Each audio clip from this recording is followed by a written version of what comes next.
Hello friend, कैसे हैं आप सब। आशा करता हूं कि अच्छे होंगे। फ्रेंड आज की इस वीडियो में हम लोग बात करने वाले हैं एनसीईआरटी के बहुत ही इम्पोर्टेंट चैप्टर के बारे में। जी हाँ, जैसा कि आप जानते हैं कि भारतीय राष्ट्रीय आंदोलन से प्रश्न तो पूछा जाता है, लेकिन साथ ही साथ यह भी आप लोग याद रखते चले कि भारत से बाहर जो क्रांतिकारी गतिविधियां हुई उससे भी सवाल बीपीएससी के लगभग सभी कॉम्पिटिटिव परीक्षाओं में पूछा जाता है। जी हाँ दोस्तों, यह वीडियो उसी टॉपिक के अकॉर्डिंग है जो क्रांतिकारी गतिविधियां यानी कि भारत के बाहर से जो की गई उससे संबंधित सवाल के बारे में आज डिस्कस करेंगे। जैसे हो गया इंडियन होम रूल सोसाइटी जो बाहर में स्टार्ट की गई उसके बारे में, गदर पार्टी के बारे में, और जो है आपको बताते चले कि प्रथम युद्ध के दौरान सक्रिय कौन सी पार्टी के क्रांतिकारी थे। बहुत सारी टॉपिक के साथ आज की इस वीडियो को लेकर हम आपके सामने मुखातिब हुए हैं, जो कि एनसीईआरटी से रिलेटेड प्रश्न है। आपके सिलेबस आपके टेक्स्ट बुक में दिख सकता है। जी हाँ दोस्तों, इसी से संबंधित इससे पहले के अगर आप वीडियो को देखेंगे तो एनसीईआरटी के एक महत्वपूर्ण वीडियो को हमने अपने चैनल पे जो अपलोड किया है, लगभग एक सीरीज के तहत हम अपलोड करते चल रहे हैं। जैसे 1857 हो गया है, अब जो है भारत की जो है बाहर की गतिविधियों के बारे में बात करेंगे। इसके बाद जो हम वीडियो अपलोड करेंगे वो होगा आपका प्रेस से संबंधित सवाल और पत्रिका से संबंधित सवाल। कौन कौन सी पत्रिका किसने स्टार्ट किया, प्रेस कौन सा, प्रेस का स्थापना कब हुआ, प्रेस का जो है क्या कहते हैं वो रूल आया वो कब आया, लॉर्ड रिपन का ये प्रेस मुक्तिदाता किसे कहते हैं, ये सारी एक सीरीज के साथ। क्योंकि ऐसे अगर वीडियो बनता है तो एक ही वीडियो में आपका एक टॉपिक पूरा क्लियर होगा। लगभग 10 से 12 वीडियो अगर टॉपिक वाइज बना दिया जाए तो जीएस का आपका पूरा टॉपिक क्लियर हो जाएगा। उसके बाद कुछ देखने की ज़रूरत नहीं होगी। जी हाँ दोस्तों, आपको हम बताते चले कि हम और भी चैनल पे देख पा रहे हैं, बड़े बड़े नामी चैनल पे, कि एक ही टॉपिक को पकड़ के लगभग टीआरई 3 से लेकर अभी तक 1 में भी वैसा ही चला, आज भी वैसा ही चल रहा है। क्योंकि एक टॉपिक को पकड़ के भारतीय राष्ट्रीय आंदोलन का टॉपिक है तो उसी पे डेली एक अपलोड होता है वीडियो, बस उसी टॉपिक का एक वीडियो अपलोड होता है। अभ्यर्थी उसी को देख के खुश हो जाते हैं कि बहुत अच्छा सर पढ़ा रहे हैं, और उनको ये नहीं पता कि उस 30 क्वेश्चन में ही उनको उलझा के रखा जा रहा है और सारी विषयों पे फोकस किया ही नहीं जा रहा है। तो दोस्तों, आप एक एक वीडियो का एक एक टॉपिक वाइज अगर वीडियो देखेंगे सारा कन्फ्यूजन भी क्लियर होगा और कॉन्सेप्ट जो है आपका एक तैयार होगा माइंड में। तो इस वीडियो को पूरा देखिएगा, अंत तक देखिएगा। वीडियो अच्छा लगे चैनल को सब्सक्राइब कीजिएगा, दोस्तों के साथ शेयर अवश्य कीजिएगा। चलिए, आपके स्क्रीन पे दिख रहा होगा पहला प्रश्न, जो लंदन में इंडियन होम रूल सोसाइटी का प्रारंभ किया गया, किनके द्वारा किया गया? जी हाँ दोस्तों, क्या वो एनी बेसेंट, क्या वो बीजी तिलक, क्या मोहनदास करमचंद गांधी, क्या श्याम जी कृष्ण वर्मा, या इनमें से कोई नहीं, या एक से अधिक? जी हाँ दोस्तों, आपको हम बताते चले कि एनी बेसेंट और बीजी तिलक जो थे यानी बाल गंगाधर तिलक, यह भारत में होम रूल का स्थापना किए। दक्षिण के क्षेत्र में जो थे आपका एनी बेसेंट थी, और बीजी तिलक जो थे महाराष्ट्र के क्षेत्र में सक्रिय थे। महाराष्ट्र के क्षेत्र में बीजी तिलक पूरी तरीके से सक्रिय थे, और पूरे बाकी के भारत में जो है एनी बेसेंट सक्रिय थी। साथ ही साथ होम रूल के बारे में बात करें तो गांधी जी ने कहीं पे होम रूल सोसाइटी आरंभ भी नहीं किया, ये आप लोग जानते हैं। तो रहा बात कि यहाँ पे आपको डी ऑप्शन जो दिख रहा है, श्याम जी कृष्ण वर्मा, इन्होंने इंडियन होम रूल सोसाइटी का स्थापना 1905 में लंदन में किया था, और इन्होंने ही इंडिया हाउस की भी स्थापना की थी। याद रखिएगा, यहाँ से एक समाचार पत्र सोशियोलॉजिस्ट का प्रकाशन भी प्रारंभ किया था उन्होंने। कहाँ से? इंडिया हाउस लंदन से। लंदन में सरकारी तंत्र की विशेष सक्रिय मतलब इनका जो सरकारी तंत्र था विशेष सक्रिय होने के कारण श्याम जी वर्मा वहाँ से पेरिस यानी कि जिनेवा चले गए थे, क्योंकि वहाँ पे जो है ये गतिविधि करने पे भारत में जो गतिविधि उनकी आती थी पता चलता था, इसलिए कुछ अपनी सुरक्षा की दृष्टि से उन्होंने पेरिस से जिनेवा जाने का काम किया। नेक्स्ट प्रश्न में बात करते हैं। नेक्स्ट प्रश्न पे बात करेंगे तो श्याम जी कृष्ण वर्मा ने इंडियन होम रूल सोसाइटी की स्थापना कहाँ पे की थी? अभी जस्ट हम लोगों ने डिस्कस किया कि इन्होंने लंदन में किया था। याद रखिएगा, 2 प्रश्न आपका क्लियर। भारत से बाहर हुई क्रांतिकारी गतिविधियां यानी इंडियन होम रूल सोसाइटी स्थापित कब हुई? अभी हम लोगों ने डिस्कस किया, क्या वो 1900, 1901, 1902, 1905, एक से अधिक, इनमें से कोई नहीं। तो आपको पता है कि अभी हम लोगों ने बात किया कि फरवरी 1905 में लंदन में श्याम जी कृष्ण वर्मा ने जो है इंडियन होम रूल सोसाइटी का स्थापना किया, इसलिए 1905 इसका सही, यानी कि 3 का डी ऑप्शन सही हो जाएगा। चलिए नेक्स्ट बात करते हैं, प्रश्न संख्या 4, लंदन में इंडिया हाउस की स्थापना किसने की थी? जरूर आप लोग अभी जस्ट कुछ देर पहले ही हम लोगों ने डिस्कस किया कि ये देखिए, ये प्रश्न आपको बार बार मिल रहा है इसलिए कि आपको याद भी हो जाएगा।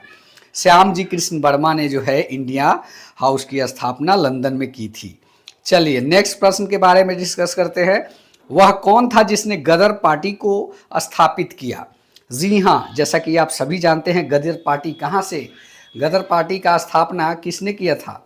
आपको पता होना चाहिए। प्रश्न संख्या 5, गदर पार्टी का स्थापना लाला हरदयाल, लाला लाजपत राय और भगत सिंह, बरकतुल्ला, इनमें से कोई नहीं और एक से अधिक। देखिए इस ऑप्शन में आप लोग को थोड़ा कन्फ्यूजन होगा क्योंकि यहाँ पे 2 आदमी का नाम आता है। एक तो आता है पहला सोहन सिंह भाखना का, लेकिन लोग समझते हैं कि गदर पार्टी का स्थापना सोहन सिंह भाखना, कुछ लोग के दिमाग में कन्फ्यूजन रहता है, इसलिए हमने वो ऑप्शन ही नहीं डाला। डेफिनेटली ये ऑप्शन ए सही होगा, लाला हरदयाल। लेकिन आपको बताते चले कि वर्ष 1913 में सोहन सिंह भाखना ने Hindustan association of the Pacific coast के नाम से संस्था का स्थापना किया था और उसी संस्था ने गदर नाम का अखबार निकाला, और बाद में वो अखबार इतना फेमस हो गया कि वो संस्था का ही नाम हो गया गदर पार्टी। तो लाला हरदयाल के द्वारा जो है इस संस्था के मनीषी पथ प्रदर्शक थे। चूंकि विकल्प में सोहन सिंह भाखना नहीं है, इसलिए विकल्प ये सही है, याद रखिएगा। क्योंकि जो गदर अखबार का जो प्रकाशन था, प्रकाशक जो थे वो लाला हरदयाल ही थे। गदर पार्टी की स्थापना हुई थी वर्ष कितने में? आप लोग याद रखिएगा, वर्ष इसका याद रखना है। क्या वो 1907 है, क्या 1913 है, क्या 1917, क्या 1920? जी हाँ दोस्तों, इसमें 1913 अभी हम लोगों ने बताया कि सोहन सिंह भाखना के द्वारा जो है दूसरे नाम से Hindustan association of the Pacific coast के नाम से स्टार्ट किया गया था।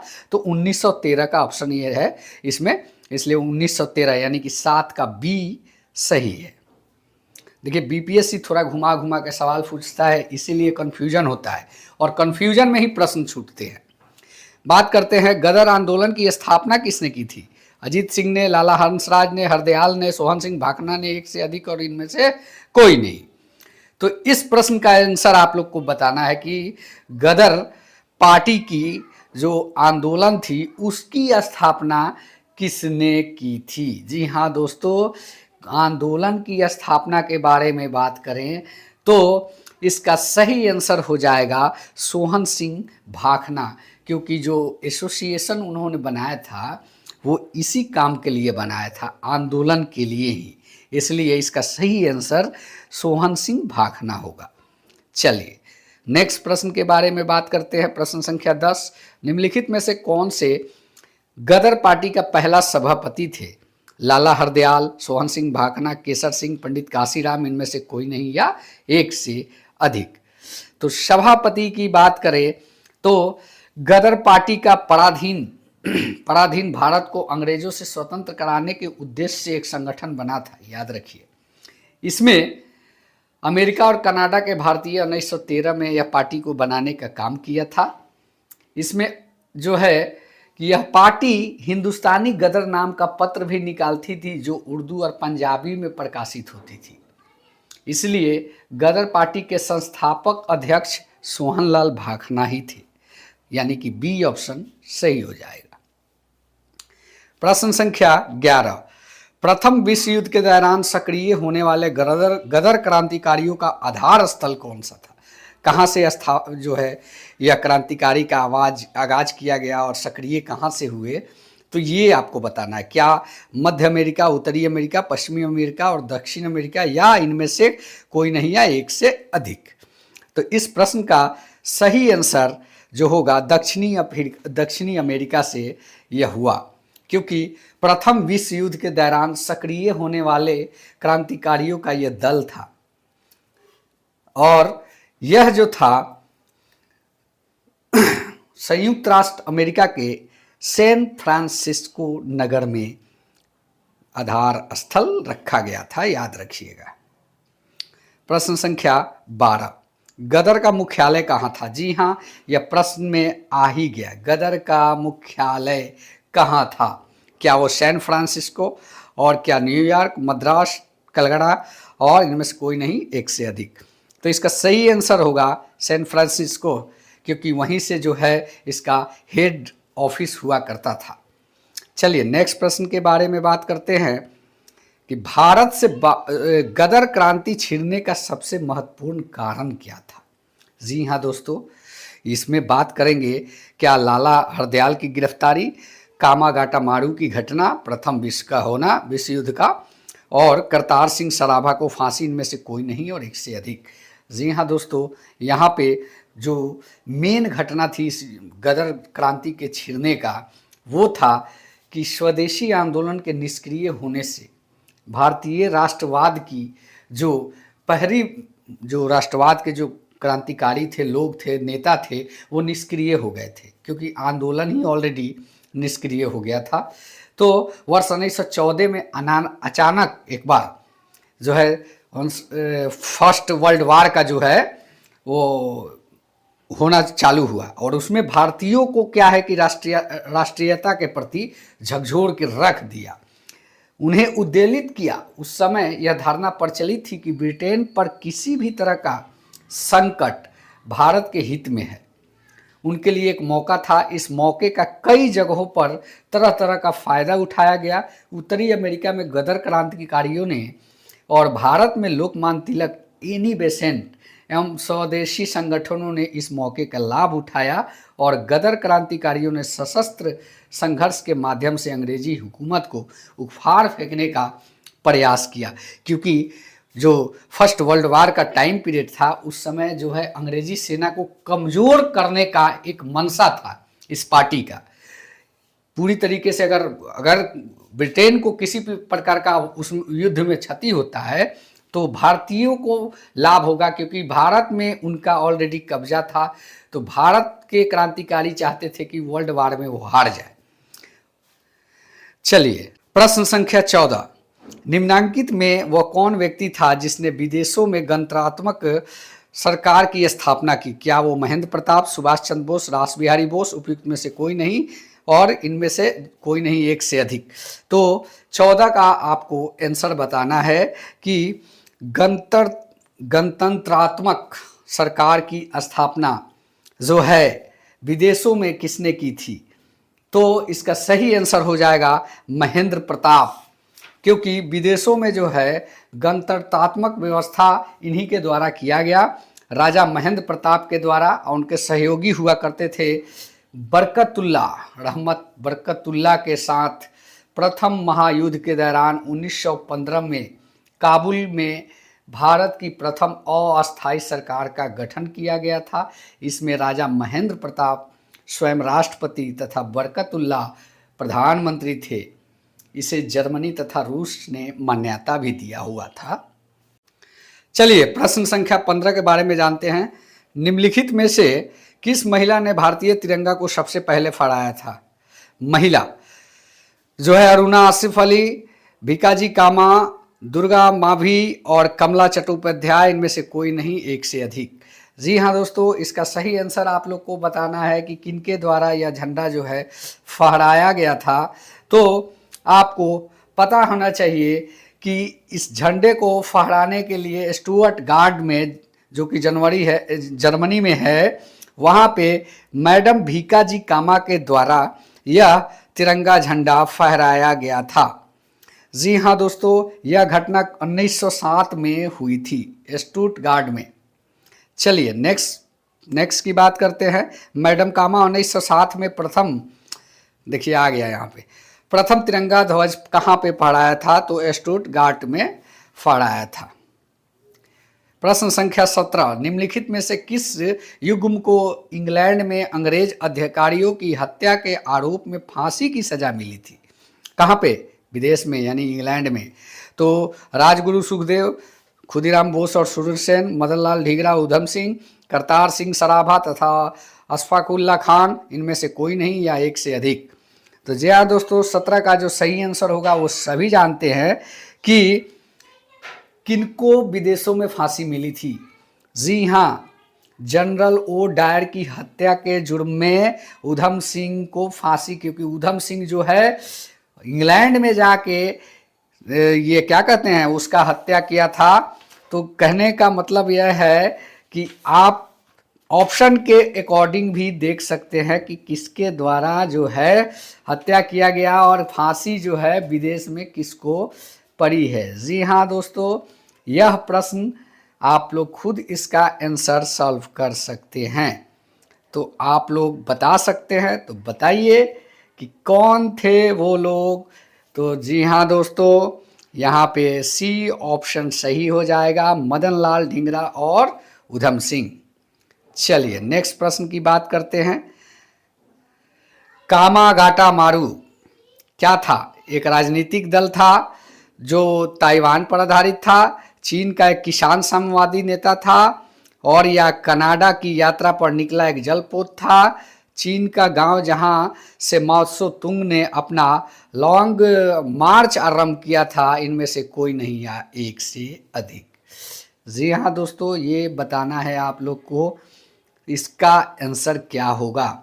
तो कामागाटा मारू जो था कि एक व्यक्ति था कि जलपोत था, क्या था, यही बताना है आपको। तो इसका सही आंसर होगा कनाडा की यात्रा पर निकला एक जलपोत था, क्योंकि प्रथम विश्व युद्ध के दौरान भारत के गुरप्रीत सिंह ने किराए पर लेकर उसे 376 व्यक्तियों को बैठाकर कनाडा के बंदरगाह से वैंकूवर की ओर प्रस्थान किया था। तट पर पहुंचने के बाद कनाडाई पुलिस उतरने नहीं दिया था। भारतीय यात्रियों की घेराबंदी कर उन्हें फिर से जो है बैक किया गया था देश में प्रवेश करने का, यानी कि कनाडा में प्रवेश का भी अनुमति नहीं दिया गया था। तो ये एक जहाज था, कहने का मतलब। चलिए, निम्नलिखित में से कौन कामागाटा मारू की घटना से संबंधित है? तो अजीत सिंह, बाबा गुरप्रीत सिंह, बी.डी. सावरकर और सरदार भगत सिंह, इनमें से कोई नहीं या एक से अधिक। तो प्रश्न संख्या 19 का जो है आंसर आप लोग को बताना है। जी हाँ दोस्तों, आपके स्क्रीन पे जो दिख रहा है उसका आंसर आप लोग को बताना है कि किससे संबंधित था। तो ये संबंधित था बाबा गुरप्रीत सिंह से। अभी आप लोगों ने सुना कि गुरप्रीत सिंह ने किराए पे इस जहाज को लिया हुआ था। चलिए नेक्स्ट की बात करते हैं। वह कौन थे जिन्होंने इंडिपेंडेंस लीग की स्थापना की थी? लीग की मोतीलाल नेहरू, महात्मा गांधी, रास बिहारी बोस, लाला लाजपत राय, या इनमें से कोई नहीं या एक से अधिक। तो इस प्रश्न का सही आंसर होगा सी, रास बिहारी बोस, क्योंकि जो है इंडिपेंडेंस लीग की स्थापना का श्रेय रास बिहारी बोस को ही जाता है, और जापान में रह रहे भारतीय अप्रवासी थे। 28 से 30 मार्च 1942 के दौरान राजनीतिक समस्याओं पर विचार विमर्श हेतु इन्होंने टोक्यो में भारत के लिए एक सम्मेलन का आयोजित भी किया था। 14 जून से 23 जून तक 1942 में बैंकॉक में सम्मेलन में इसको विधिवत रूप से प्रदान किया गया एवं सुभाष चंद्र बोस को निमंत्रित किया गया। इसी सम्मेलन में रास बिहारी बोस ने इंडियन इंडिपेंडेंस लीग की स्थापना की थी। जी हाँ दोस्तों, ये रहा भारत से बाहर की हुई क्रांतिकारियों का जिक्र अभी आप लोगों ने इस वीडियो में देखा। उम्मीद करता हूँ कि यह वीडियो अच्छा लगा होगा। अच्छा लगा है चैनल को सब्सक्राइब करें। धन्यवाद। जय हिंद, वंदे मातरम।